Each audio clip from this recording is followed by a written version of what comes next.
All right, hello and welcome everyone to FGCU Storytelling. That was your cue to applaud. So, sorry we moved the stage to get better lighting over here, so the chairs are a little awkward. So if you want to oh, someone gave me another cue. If you want to adjust your chairs a little bit so that you are facing this area and so the pole is not blocking you.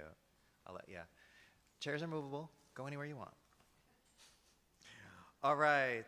How many your first time here to storytelling? I know my whole class should be raising their hand. Okay. Yay. Thank you all for coming. There is a sign-in somewhere. Please sign in before you go just so we have a good head count of all the people. And let's see. So my students, I think you've already signed in, but everyone else sign in as well. We get a head count for our sponsors. Speaking of, we have great gratitude to the Seidler Foundation for our storytellers and also for our reception today. So let's give them a warm applause. Also, a bit of gratitude to the Wasmer Art Gallery for supporting us. This gallery is an open space, a public space, and if you come in, every couple of months, they paint the walls, and it's like completely black or completely white or blue and pink. Or it's amazing what they do to transform this space with different art exhibits every couple months. So please come by and check it out. And it is so special to be in here as well to share stories surrounded by the inspiration of the art. So a round of applause and a thank you to the Wasmer Art Gallery.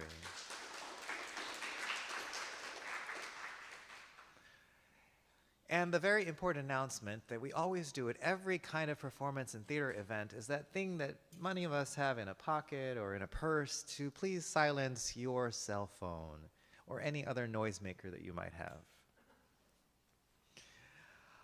It is a challenge to be up on stage, and we just wanted to not distract the storytellers, as well as the audience who's like, shh. All right. And then a little storytelling etiquette. We love when you respond to our stories. I had a friend, she said she did a storytelling performance for a group of therapists, and they all were like this. And she thought she completely bombed, and at the end, one of them came up and said, "That was really good. You were really funny." You know, therapists, they're trained to be neutral. I don't know. Anyway, so you're much better than them. If you hear something funny, what do? If like a cute little puppy shows up in the story, oh, or something jumps out from behind a bush. Oh, you guys are professionals already. I know this is going to work out. All right. Let's see, a couple other things. All right. So I'm Dr. Joel Ying. I am a professor here. I teach storytelling as healing, and I have this lovely group of students out here. Let's give them a round of applause. They have been practicing telling personal stories, and at the end of the semester, we have a showcase where they tell history stories. So you can enjoy their stories on the schedule as well. And you'll find that at fgcustorytelling.com. They're now looking at me like, that's at the end of the semester. We'll have plenty of practice. And you don't all have to be on stage. Okay. All right. A couple other things, just so you know, folks who haven't been here before, if you go out the doors to the left, you'll find the bathrooms. If you have to pop out, try to, pop out quietly between stories. And let's see. All right. Okay. So I thought I'd introduce the Tamiami Tale Tellers, but first I'd like you to just say it 5 times fast. Ready? Let's go. Tamiami Tale Tellers, Tamiami Tale Tellers, Tamiami Tale Tellers, Tamiami Tale Tellers, Tamiami Tale Tellers. Oh, you guys are professionals. The Tamiami Tale Tellers. The Tamiami Tale Tellers We are a guild, a storytelling guild. And guilds are groups that come together to help each other practice and learn an art form. So we apprentice each other. And so we're an informal guild. We come, Marilyn Graham, who's going to come up in a moment, is our informal president for life. We love her. But we just gather informally, and if you show up, you are a member, she says. How many members do we have? We cannot count anymore. How many people show up? Well, come and find out. We meet in Fort Myers, and we just come and swap and share stories at any stage. It could be a story you're learning or practicing or one you want to do for performance. And feedback is optional. We'll if you request it, we'll say kind things about you. We love to have story listeners as well, so it's not required to share a story. And so it's really informal. And we use a tradition from Haiti. If you want to tell a story and the room is quiet and we're open for story time, you say crack and everyone else in the audience says creak. So let's practice it. Oh, sorry. We say creak, the audience says crack. Thank you. See, I need help up here. So if I say creak, you say good. Creak, creak, creak. Once upon a time in a faraway land. Good job. I just want to tell you how we do it. Today we're up on stage and we're doing more performance setting. Normally we sit in a circle and share stories. So there's different atmospheres, different ways in which we share stories. And that's our very informal, lovely gathering and sharing stories. So I'm so happy that you are here for this art of spoken stories. Stories connect us, they bring us together. Much of the healing is that place of bringing us together as a community. So thank you for joining this community of stories and storytellers. We're raising it to the stage of performance today, and we have some special treats for you from some of the Tamiami tale tellers. Are you ready for some stories? Okay. Our very first storyteller is a favorite of mine and a favorite in the storytelling world, especially for her fractured fairy tales. Now, what does that mean, a fractured fairy tale? I am just curious, how many people know what a fractured fairy tale is? Oh, a bunch of you. Oh, this is great. So it's when you take a traditional story, you slam it to the ground, break it up into pieces, you glue it back together, you pick it up, and it looks nothing like what you have. Sometimes there are a few pieces missing. That's my way to describe it. But you've heard fractured stories before, at least, anyway. So there's a really popular fracture of The Wizard of Oz. Wicked! Yes, yes. How about Sleeping Beauty? Maleficent, the movie, yes. So there's lots of ways in which we take our fairy tales or take our stories and we fracture them. Often we fracture them for humorous reasons. There's movies like, or shows like Into the Woods or Shrek. All the fairy tale characters come together, right? So she is a master at this forte of the fractured fairy tale. She's a retired high school teacher from New York, came down to Fort Myers, Florida, and recreated herself as the fabulous and very fashionable storyteller that she is. Today, she's going to tell an origin story. Now, origin stories, you know what those are? Okay, so that's the reason why. Well, this origin story, perhaps an original love story, she's going to tell in the tradition of her people. The name of this story is Adam and Eve. Please help me welcome Mary Lou Williams.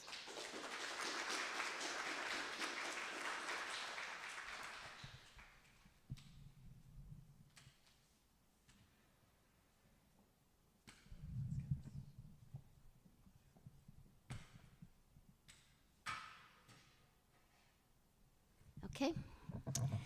Everybody knows the story of Adam and Eve, how they ate the apple and were banished from the Garden of Eden. But few people know about the dynamics of their relationship and how this led to their undoing.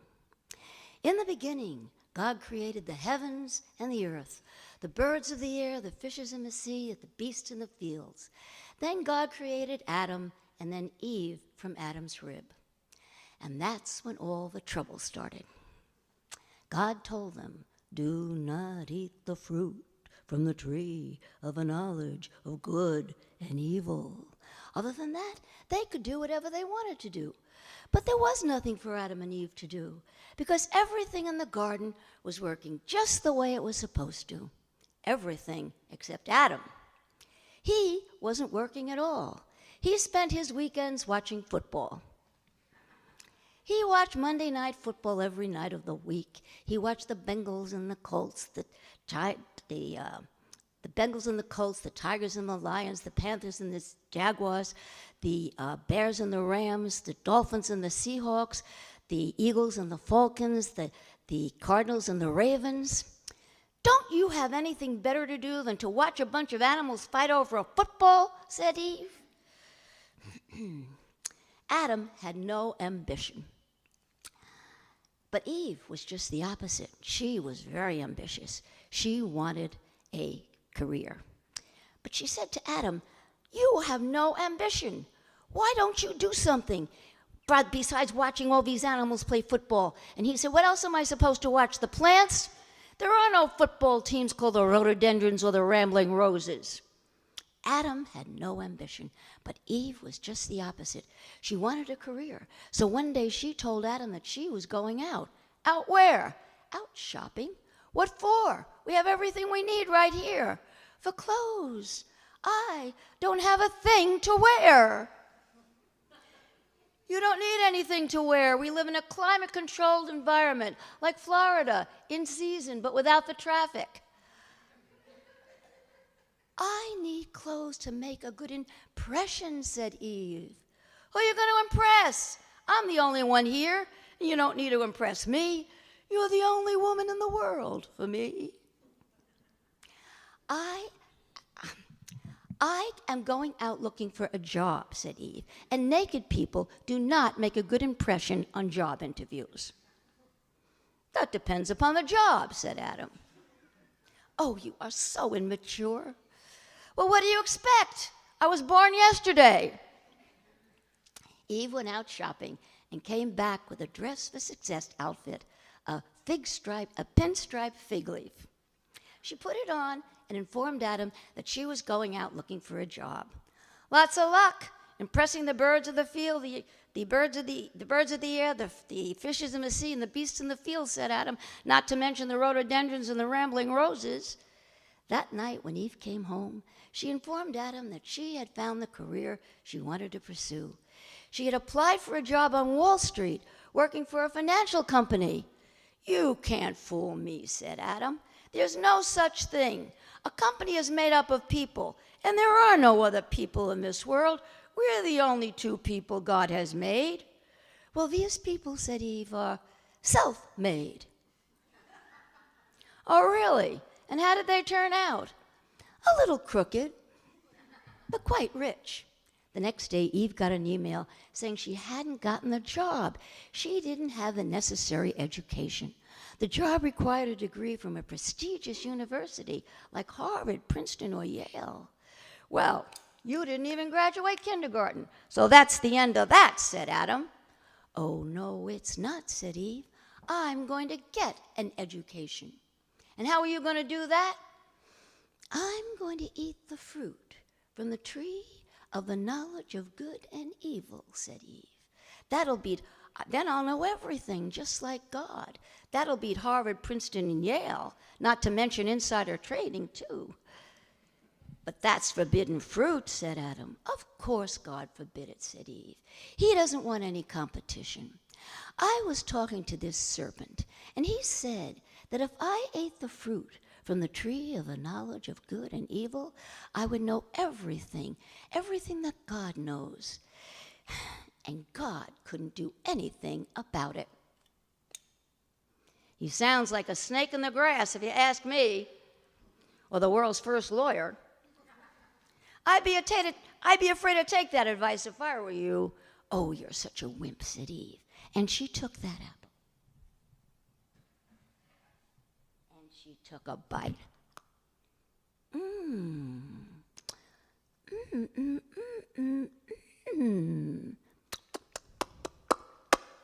ooh, ooh. Oh, oh.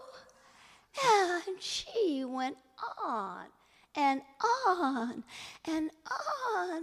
Ooh. Like Meg Ryan in When Harry Met Sally. How is it? Asked Adam. Oh, it's wonderful, said Eve. Like marijuana, only better. That appealed to Adam. It beat taking a trip to Colorado. Give me a bite of that apple. No, said Eve. It's forbidden fruit, remember? I don't care, said Adam. And he grabbed that apple and he took a bite. Thunder, lightning, God appeared. Didn't I tell you not to eat the fruit from the tree of the knowledge of good and evil? Why did you do it? The devil made me do it, said Eve. The woman tempted me, said Adam. Don't blame anyone else. You are responsible for your own actions. I gave you free will. You could have said no. Well, why did you give us free will anyway? We didn't ask to be born.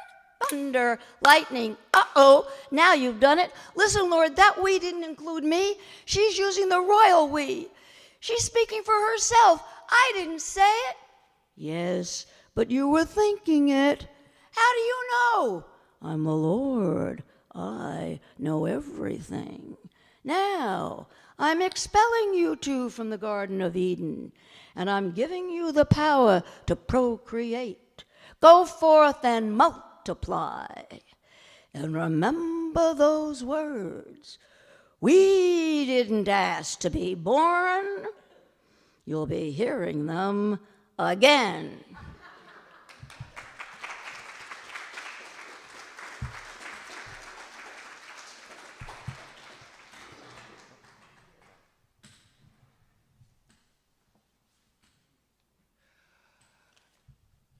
The amazing Mary Lou Williams.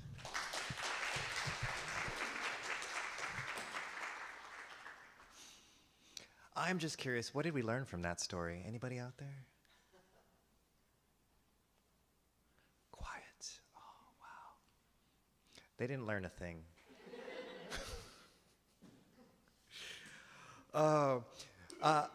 She is fabulous at the pun and fabulous at the humor of the fractured fairy tale. So now you know how to fracture any story, including the origin story. All right, so we're ready for more stories. Our next storyteller, I've already mentioned that she's the unofficial president of the Tamiami Tale-Tellers for life. Marilyn Graham is a retired librarian, and she's a lover of stories and storytelling. She's switching up genres today for us because she's going to tell a personal story. And she's done a lot of volunteer work. She's a guardian ad litem. She's a fantastic friend. She also organizes every year the Telebration. Now, Telebration happens in November. Sometime, I think it's the weekend before Thanksgiving. It's a day all around the world. People will tell stories. So people gather and do events in different places in the world. And we have a Telebration. So we have one here in Fort Myers as well. Stay tuned. Learn more about it. And come to the Tamiami Tale-Tellers. You too could be a part of it. All right. So I want you to, just for imagine, take yourself into the mood of this story. And for some of us, it's a long time. For some of us, it's not long ago. But bring yourself back a few years, maybe longer, into grade school. Oh. And I want you to think about your first love. Oh, you should see the faces I'm seeing. Anyway. So please help me welcome, for a story that begins with a trombone tale, Marilyn Graham.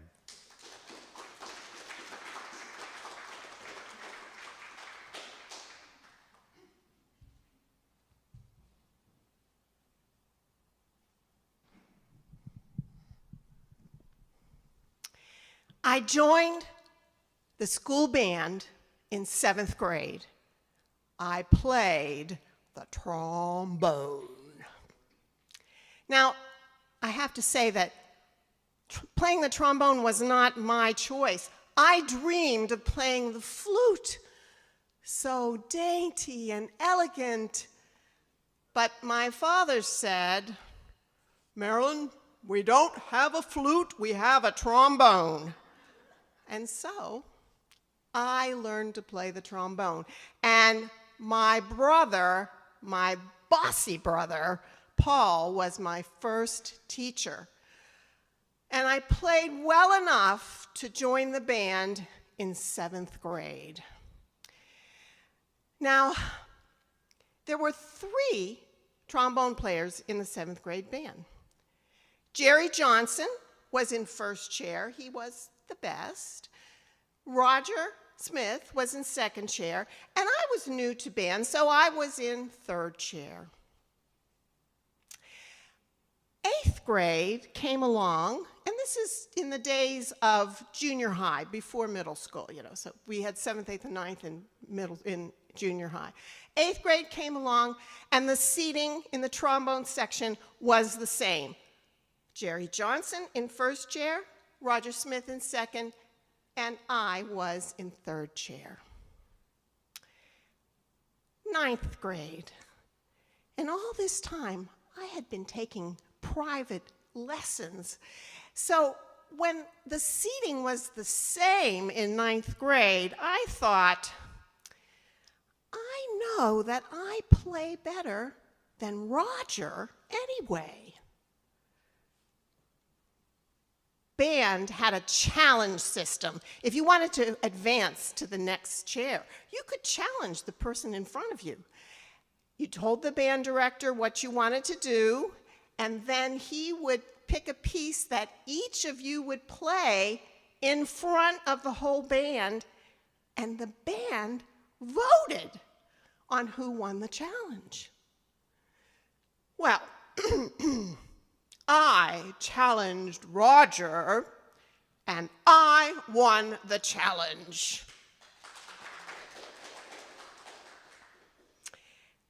I was in second chair, and I loved sitting in second chair because I was sitting next to Jerry Johnson. I was in love with Jerry Johnson. He made my heart beat faster, and every time I had to talk to him, my tongue would get tied. Jerry was cute. He was smart. He was president of the student council. He was a basketball player and a track star. And besides all those things, he was nice to everyone, and everyone liked Jerry, but I loved Jerry.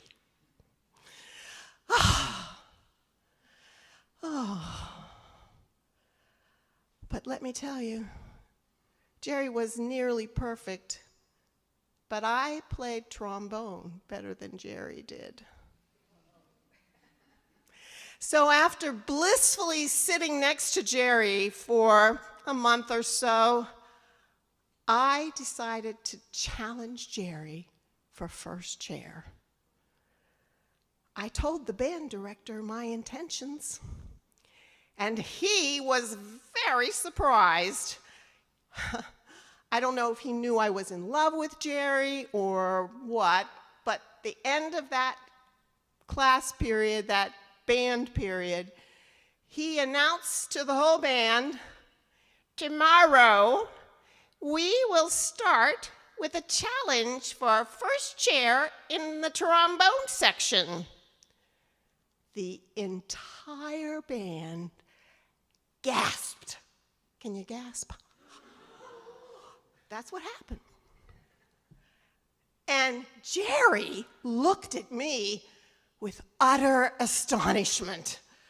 Well, to tell you the truth, I really couldn't look at him because, of course, my heart was pounding anyway. Oh, But that night I went home and I practiced. The next day, I did well. Jerry, not so much. I won the challenge and advanced to first chair.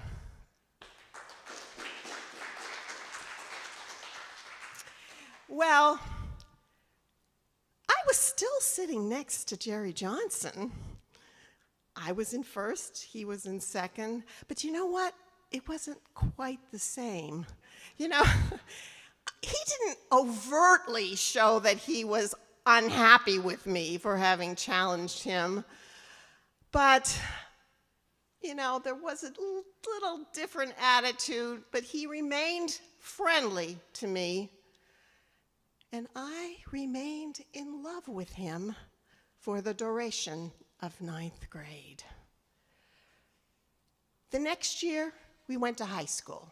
10th grade, Jerry dropped out of band. He joined the choir, where in typical Jerry fashion, he became a soloist. I stayed in the band, and Jerry, of course, my love for him had waned, and my love was always unrequited anyway. So I stayed in the band, and eventually I did find love, requited love, through my trombone. And that's another story that I'm going to tell you right now. Well, 10th grade, high school, I had a series of first dates. And between the first dates, I had dry periods, like no dates at all, no date for the homecoming dance, no date for the junior prom. But when I was a senior in high school, things seemed to be looking up a bit. I had been taking private lessons on my trombone all this time, and I had this wonderful teacher whose name was Mr. Shiner, and he taught at Duquesne University, and he taught students from all over the county, and I played well enough that I got to be invited to the district band. So I told Mr. Shiner that I was going to district band, and he said, "Oh, well, I have a couple other students that are going to be there," and he wrote down the names of 2 of his students that were going to be at district band. One was named John, the other one was named Ted, and he said, "Get to know these guys," or something like that.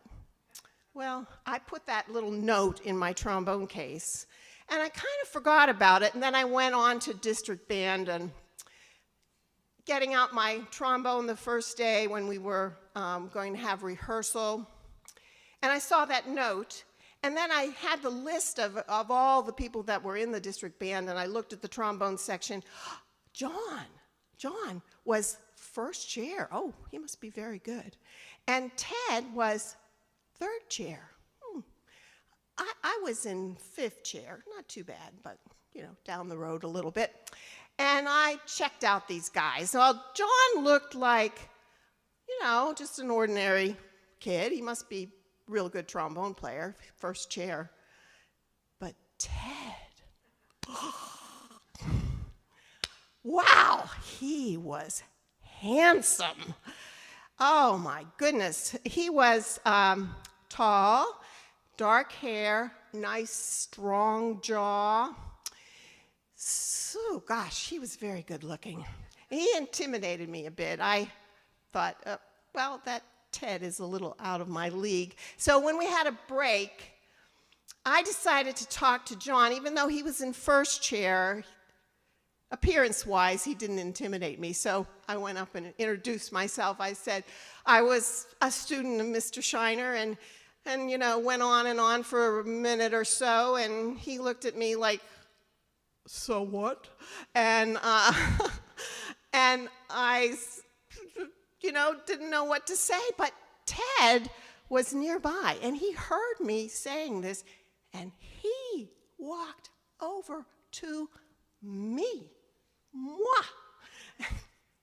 and he said, oh, Mr. Schotter's my teacher too. And we talked. My goodness.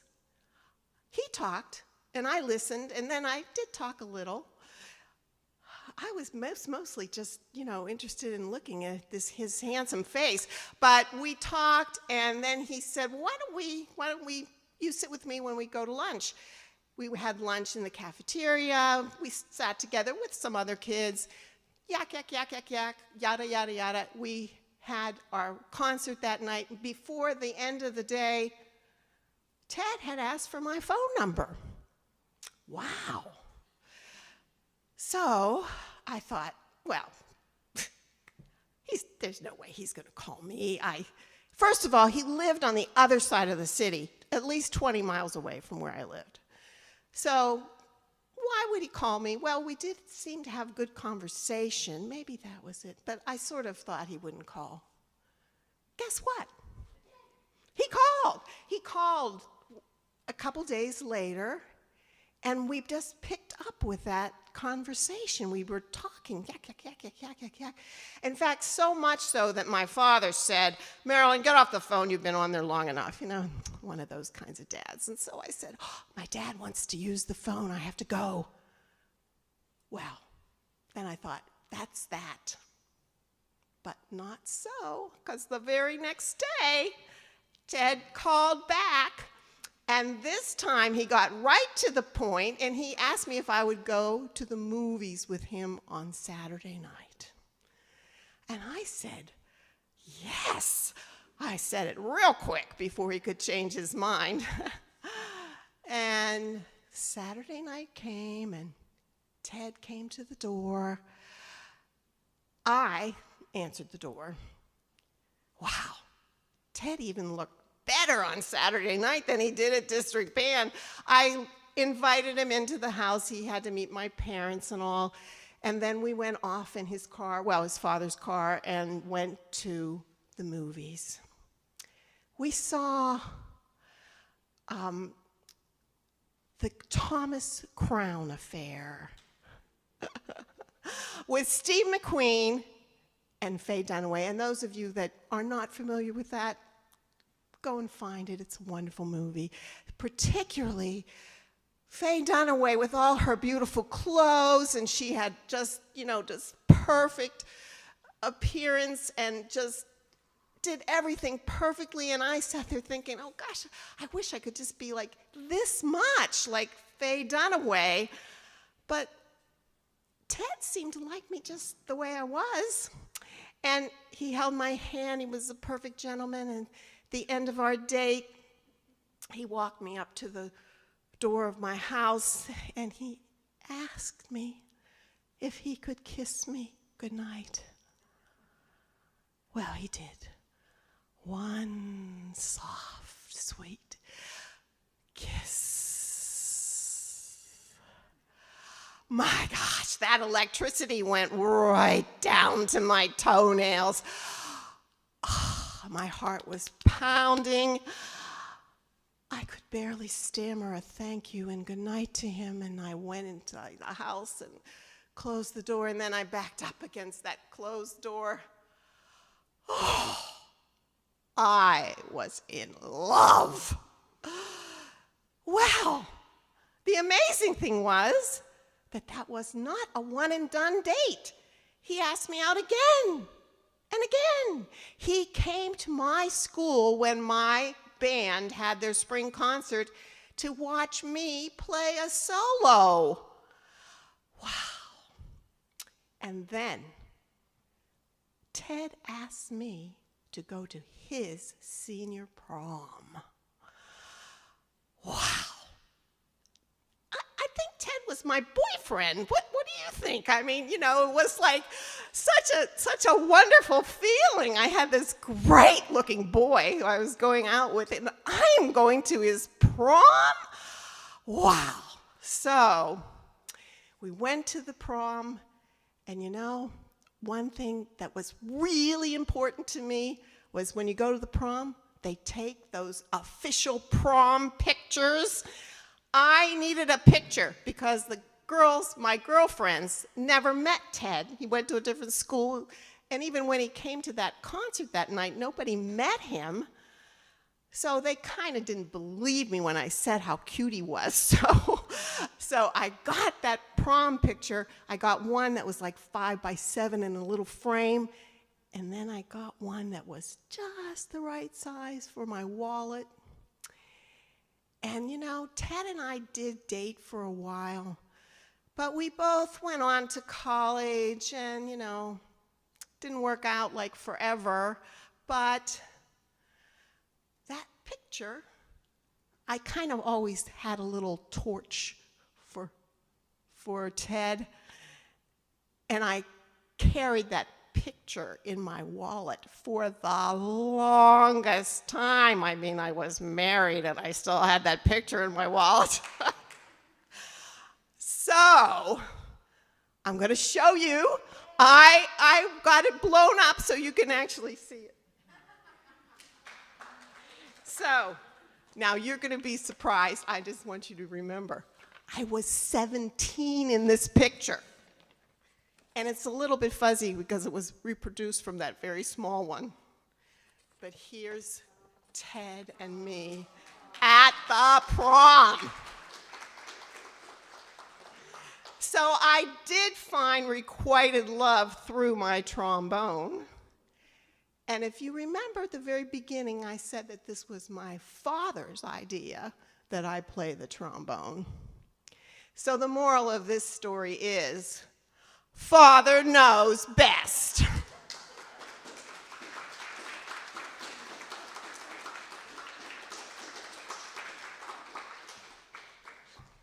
Thank you, Marilyn. Oh, we have to see that picture.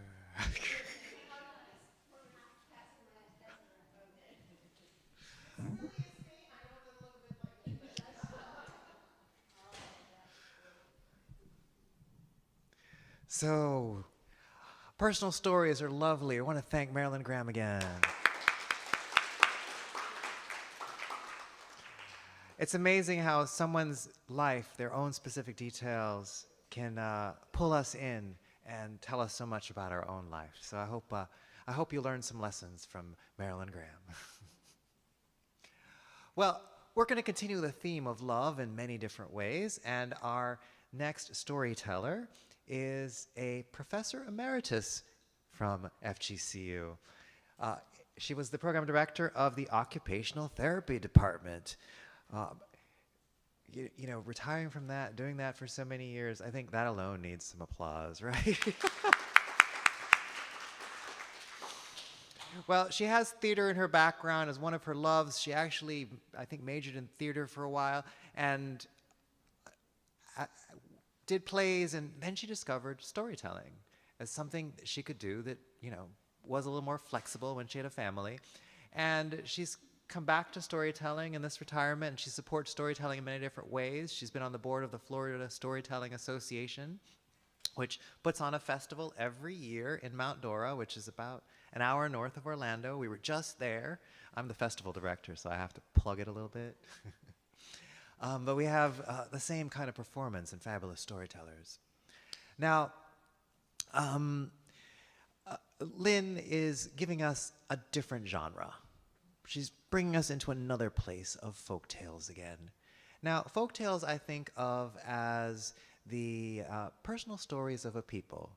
They're passed on from person to person to person, from folk to folk to folk to folk in that oral tradition. And so there's often many different versions of that same folk tale hanging around all over the world.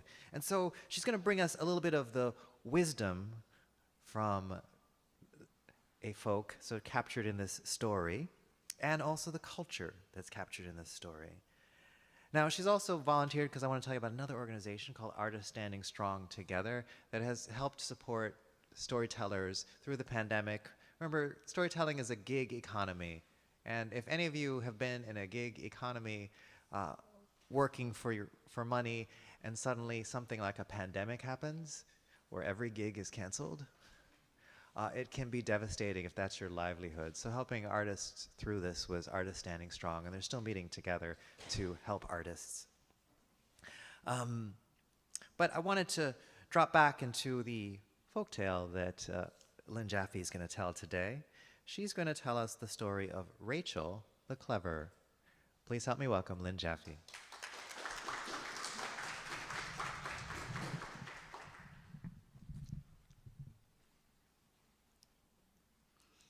You took some of my introduction. So in folk tales, there are often kings. And many of those kings are very proud of themselves and their wisdom or wit or cleverness. So the king in this tale was one of those. In fact, he thought he was so clever that he could only marry a woman as clever as he was. And he obviously didn't look very hard, but one day he had stopped at a little inn because he was thirsty, and he overheard the innkeeper bragging about his daughter Rachel, who was so clever she could solve any riddle. And the king looked at him and said, "I don't like liars. I'm going to ask you 3 riddles for your daughter to answer.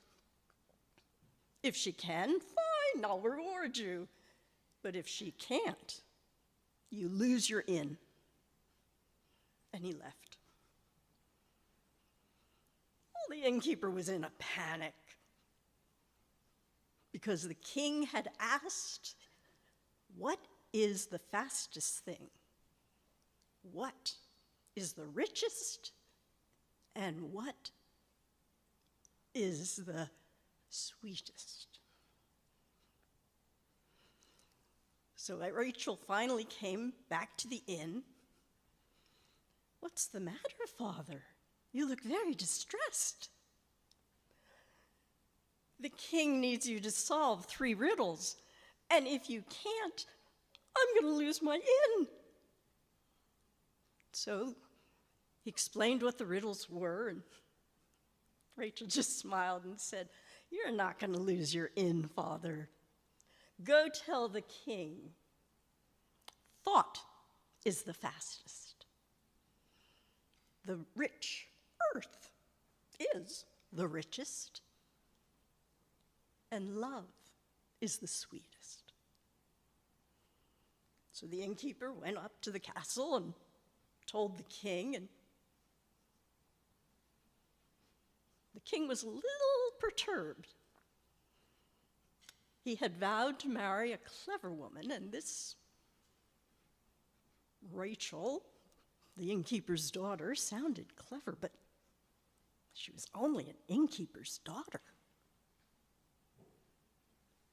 So the king said, "Okay, I'm going to pose another dilemma for your daughter.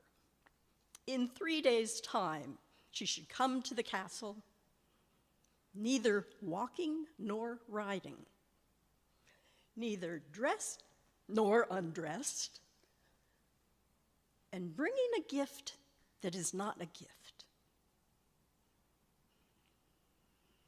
Well, the innkeeper was dumbfounded again. He said, "How could anybody solve that?" And he went home and he told Rachel, and she just smiled at him. She said, "Father, you need to get me a donkey, a fishnet, and 2 doves." So her father procured all that, and on the morning of that 3rd day, Rachel wrapped herself in the fishnet a lot. And then she attached the fishnet to the donkey's tail, and she put the 2 doves into a basket that she covered. And the donkey heads off and gets to the castle, and the king had been watching from one of the balconies and saw her, so he went down to greet her. And she looked up at the king and said, "Well, here I am, not walking nor riding, not dressed or undressed, And the king started laughing, and he says, and the gift that wasn't a gift, or isn't a gift? She holds out the basket. He goes to retrieve it, and she opens the lid, and the doves flew away.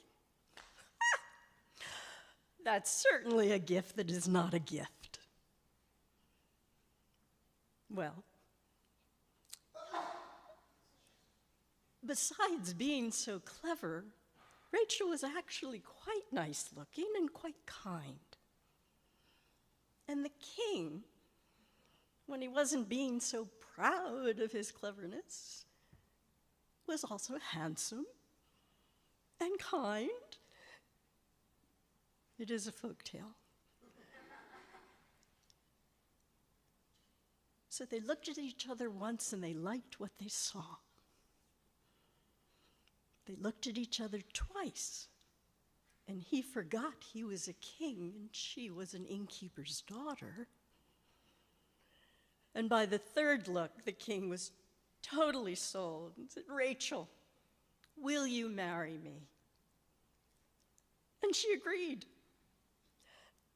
And then the king remembered how proud he was of himself and said, however, you must agree never to interfere with the decisions I make at court. All right, I agree. And for months after the wedding, they lived a very happy and enjoyable life. Until one day, Rachel encountered one of the local townspeople who looked incredibly sad. She said, what's the matter? My mare gave birth under my neighbor's wagon, and the king said the foal belongs to my neighbor. Rachel said, that's not right. And she thought a minute and she said, take a fishnet and go stand out in the main road so that the king is sure to pass by you. And you're going to throw the net and gather as though you were gathering in fish. So the townsperson said, okay. And the next day, when the king and his guard were riding their horses past this strange sight in the middle of the road, the king said, what are you doing? I'm catching fish. How can you catch fish on dry land? If a wagon can give birth to a foal, I can catch fish on dry land. The king knew Rachel was the only one who could have created such a thought. And he went back to the castle. He says, Rachel, you've broken the rule. You must leave. And he felt his heart break. But he was really proud and said, you must leave, but you can take with you your most prized possession. Now, Rachel didn't weep or wail. She just said, could we have one last meal together? And the king agreed. While they were having dinner, she slipped a sleeping potion into his cup. And as soon as he was sound asleep, she wrapped him up in a blanket, hoisted him onto a wheelbarrow, and started rolling him out of the castle.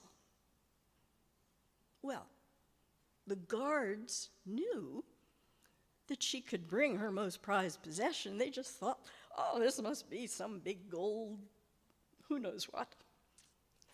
So they didn't stop her. The next morning, the king woke up and he was outside. And Rachel was right next to him. What dear, you said I could bring my most prized possession, and that is you. Well, at that point, the king stopped being as proud as he had been and said, "Okay, Rachel, can you forgive me?" "Oh, yes, my dear. And will you listen to my advice about your judgments?" "Yes, my dear. Now, my most prized possession, let's go home."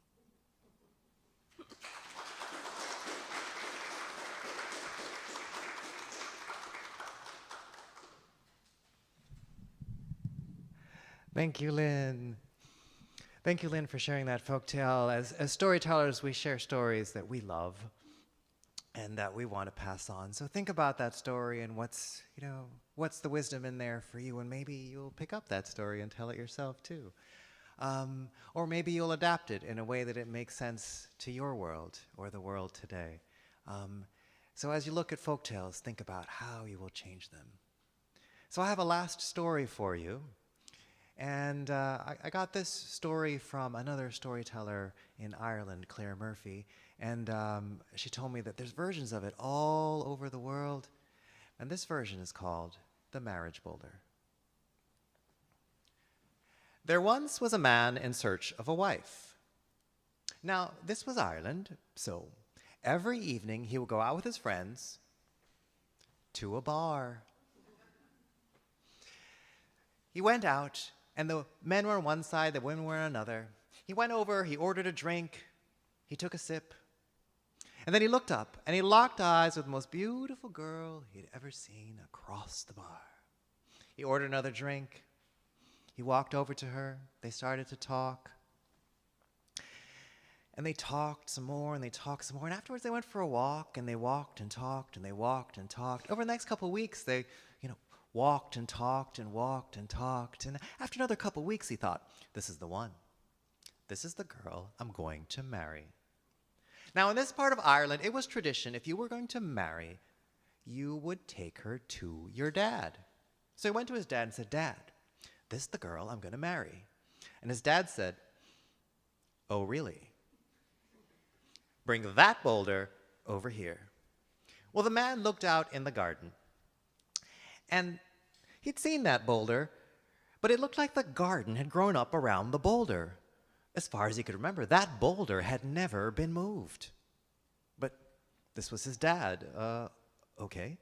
So he went over to that boulder, and the boulder was bigger than he thought it was.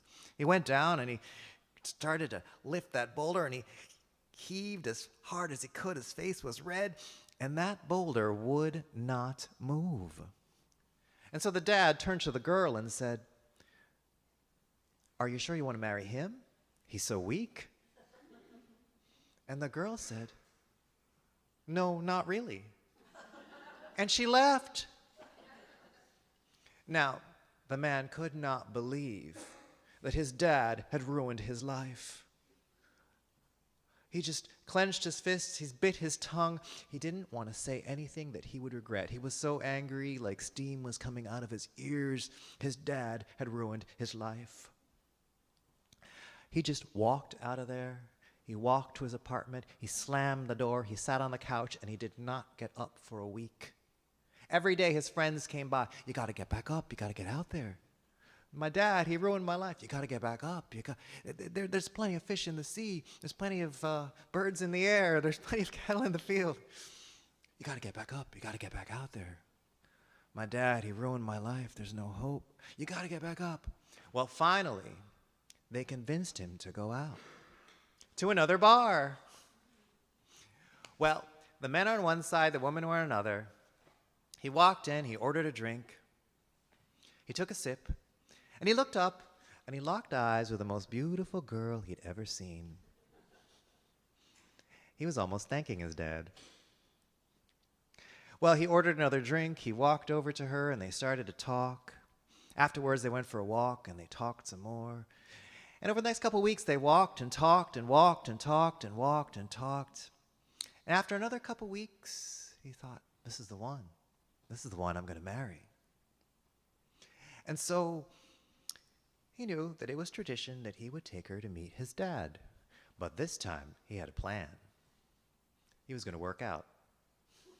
He would start with some small stones and get bigger stones and then bigger stones and bigger stones. And when he thought it was ready, he took her to his dad and said, Dad, this is the girl I'm going to marry. Oh, really? Bring that boulder over here. Well, the man, he marched over to that boulder, he bent down, and that boulder was a little bigger than he'd remembered. Started to lift that boulder, his face turning red, sweat pouring off him. He lifted as hard as he could, and that boulder came up 1 inch and fell back down. And the man looked over at the girl and said, Are you sure you want to marry him? He works so hard and gets nothing done. And she looked at him and said, No, not really. And she left. Now the man could not believe that his dad had ruined his life again. Well, he bit his tongue. He couldn't say a word. He just walked out of there. He went to his apartment. He slammed the door. He walked straight to his bedroom. He slammed that door. He popped himself in the bed and did not get up. His friends came back every day and said, You got to get back up. You got to get out there. No, my dad, he ruined my life. No, I'll never find love. I'll never be happy. You got to get back up. You got to get out there. And they kept coming and kept talking, but he just laid in bed, did not eat, just would not move. But finally, they convinced him to go out to another bar. Well, this time he walked in, and the men were on one side, the women were on another. He went over to the bar and he ordered a drink. He took a sip, and he just stared at the beer, and then he just chugged the whole thing down. He just stood there staring at the bottom. He didn't even bother to look up because, there was no hope. There's nothing he could do. His dad would just ruin his life. He's there staring at the beer when he heard the most beautiful laughter he'd ever heard. And he looked up, and he locked eyes with the most beautiful girl he'd ever seen. But he looked down again, stared at the beer because, there was no hope. There's nothing he could do. He's watching the suds just kind of fade away in his beer when he heard someone say, Would you like a drink? And he looked up, and it was the girl. And she brought him a drink. And they started to talk. And as they talked, she laughed, and it was the most beautiful laugh he'd ever heard. And they started to talk and talk some more, and he found himself saying funny things just to hear that laugh. And so they talked and laughed and talked and laughed and talked and laughed. And then they went for a walk, and they walked and talked and laughed and walked and talked and laughed. And over the next couple of weeks, they walked and talked and laughed some more. And then another couple of weeks, they walked and talked and laughed and walked and talked and laughed. And then there were another couple of weeks, and he walked and talked and laughed and walked and talked and laughed. And yeah, there were another couple of weeks and another couple of weeks.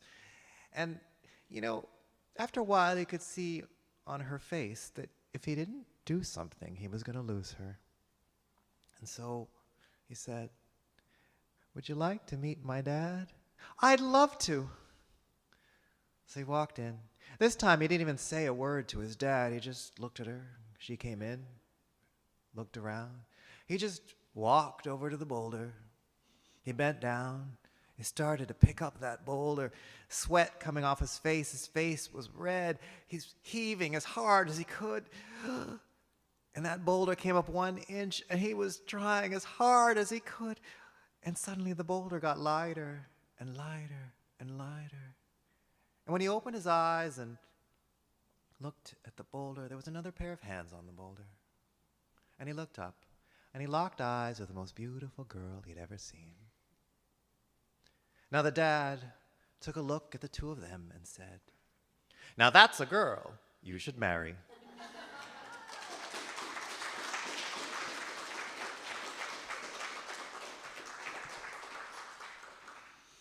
So I hope you've enjoyed different stories of love and different genres of stories and different ways of talking about love. And I hope you found some of your own stories that you might tell someday, or borrow some of these and fracture them or change them or move them around to make sense to you. Please help me welcome back to the stage Mary Lou Williams, Marilyn Graham, and Lynn Jaffe.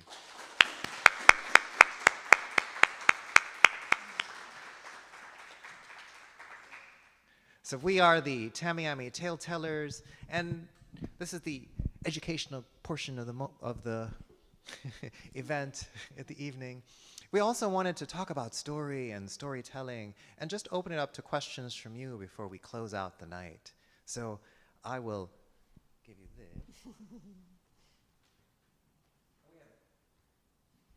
We have yet another mic. So questions out there about stories or storytelling?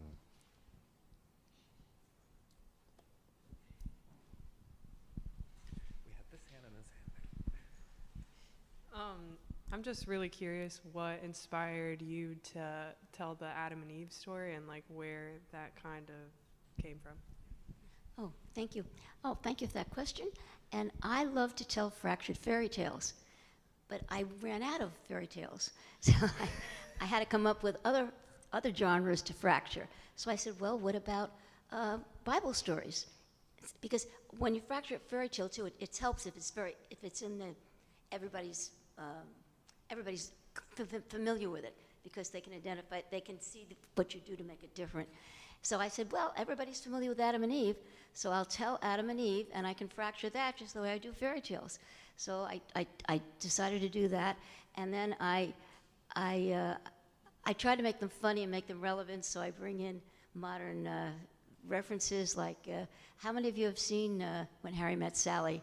And because you're, yeah, so, oh, no, that's pretty good, because I know you're a generation away from that, or two.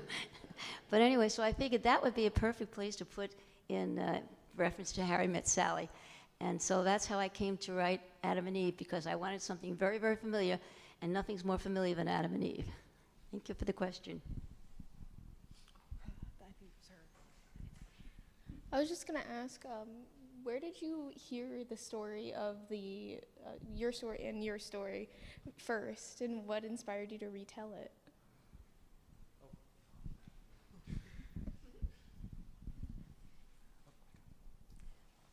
I found my story in a book of Jewish folk tales, Rachel the Clever, but I have heard it done in multiple cultures. A Russian tale, a Polish tale, and as Joel said, there are some kind of basic stories that just span the world. And I saw a storyteller tell my story on the stage of the National Storytelling Festival. So imagine fabulous, fabulous storytellers like these up on a raised stage, and there's like 600 seats under a tent outside in Jonesboro, Tennessee. Like, it was just a beautiful experience to be like one organism as an audience and go,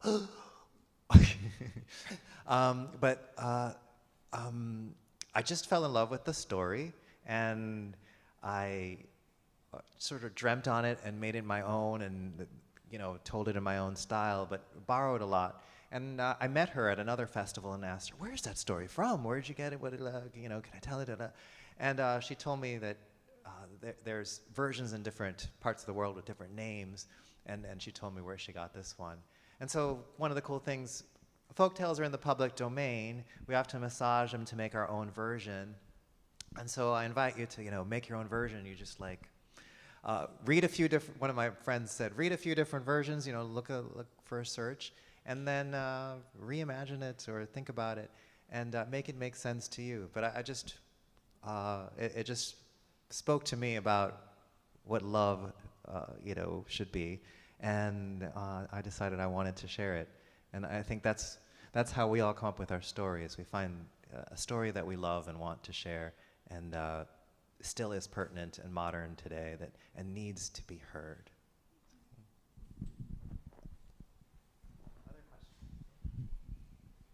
I have a question. Do you still play trombone? Oh, thank you for asking. Actually, I still have a trombone, but I don't play it any longer. You know, it's one of those things, if you don't practice, it's not like riding a bike, you know. Now my latest thing is, music has always been very important to me. So now I play the piano. I'm mostly self-taught playing the piano. That is cool. Yeah. Very neat. Thank you. I loved your band story. I also have a band, Love, and it's actually one of my favorite stories to tell. So my question to you to be, what kind of sparked that memory, and what made you feel like to tell that story? If that makes sense. Well, actually, you know, I told it kind of informally to Joel and Mary Lou, and they said, Marilyn, that's a great story. You should tell that. I didn't think it was material for story, because at that point in my storytelling, I was mostly telling folk tales. So that was the very first personal story that I told. And I didn't think it was any good. Great, great. Thank you.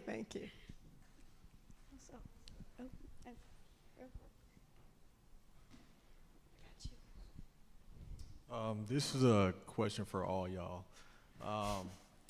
So like, what element of storytelling do you guys feel like appeals to you guys the most? Like, do you feel like when you guys tell the stories, like it's therapeutic, or like, do you think that like you just like, you know, trying to send like the message aspect, or, you know, like the moral, like trying to send out a message or something?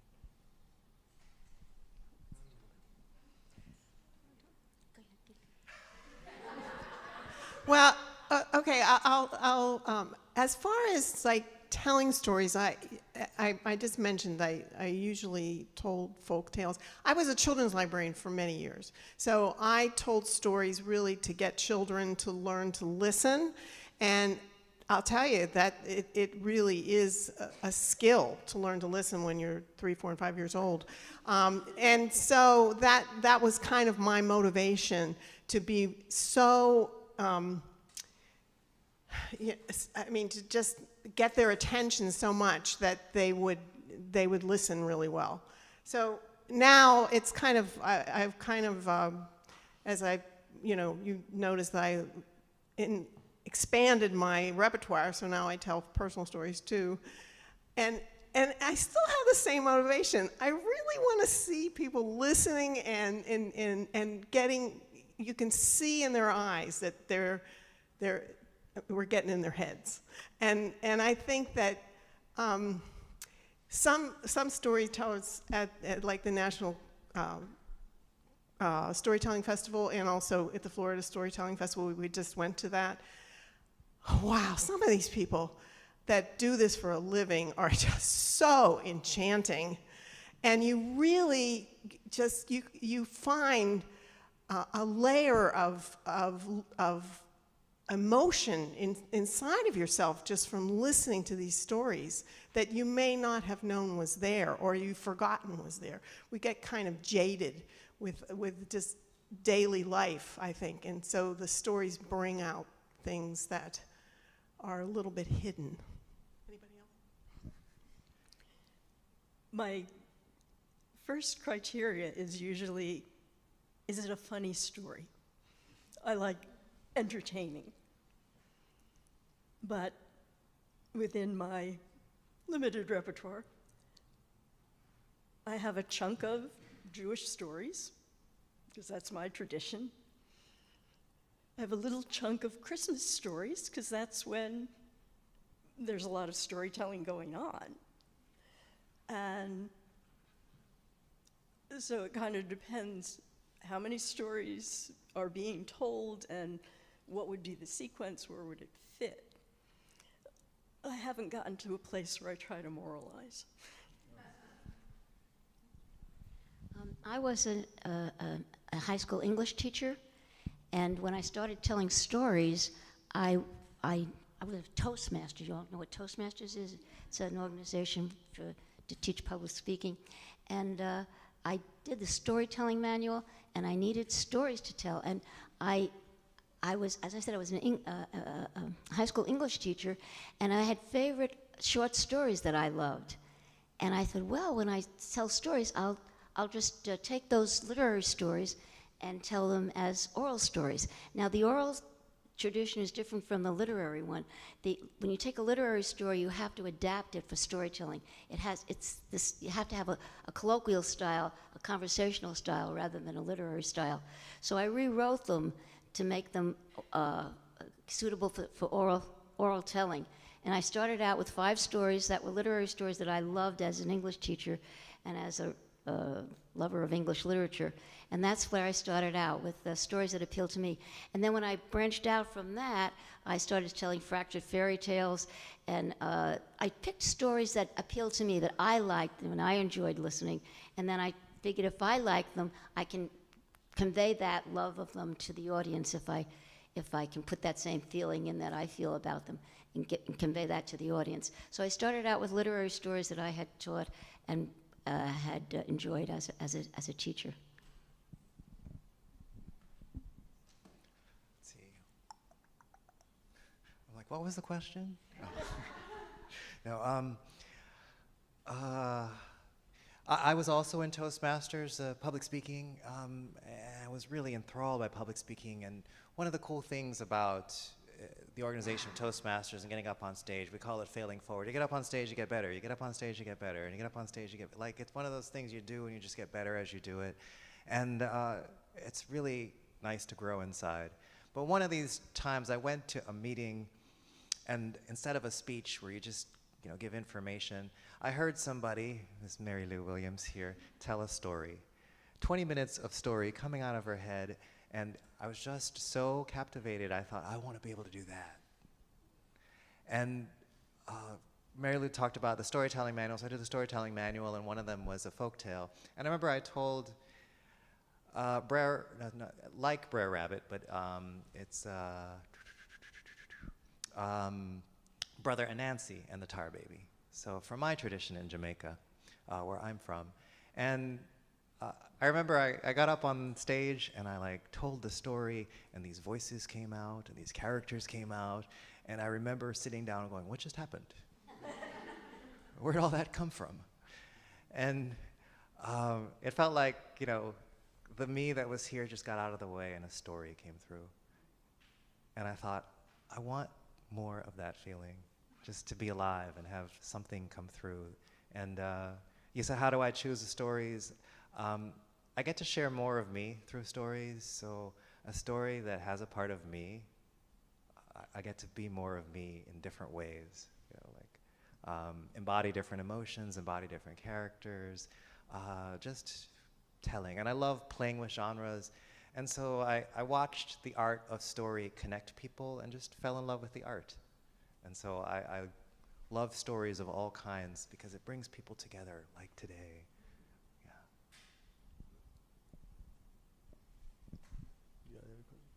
Other questions out there?